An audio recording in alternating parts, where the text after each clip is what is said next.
तो hello guys, welcome to back my YouTube channel. तो आज का ब्लॉग बनाने का तो कोई टॉपिक है नहीं, तो आज ऐसे ब्लॉग बनाते हैं। अभी आए हम प्रभात चौक पे, तो आप देख सकते हो अभी तो कोई टॉपिक है नहीं ब्लॉग बनाने का, तो आप ब्लॉग में बने रहे, थोड़ी सी मस्ती करते एंजॉय करते और ब्लॉग में बने रहे। सियाराम काका। जय सियाराम भैया, जय सियाराम। कैसे हो?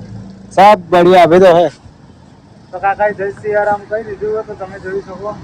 તો આજે નાસ્તો આપણા કાકાને તરફથી, તો આજે નાસ્તા ઉપર જ ટોપિક બનાવી લઈએ કાકા। हाँ, जाओ नाश्ता ले आओ, नाश्ता किया जाए, बैठ के आराम से आराम से। तो આજનો નાસ્તો આપણા અંકલની तरफથી है। ये मेरी खुद की गाड़ी है, देख सकते हो आप।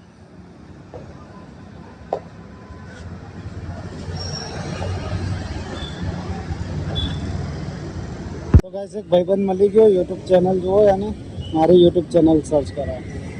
તો ગાઈસ તમે જોઈ શકો આપણે આજે નાસ્તો લઈ લીધો, હવે બસ ત્યાં જઈને નાસ્તો કરીએ।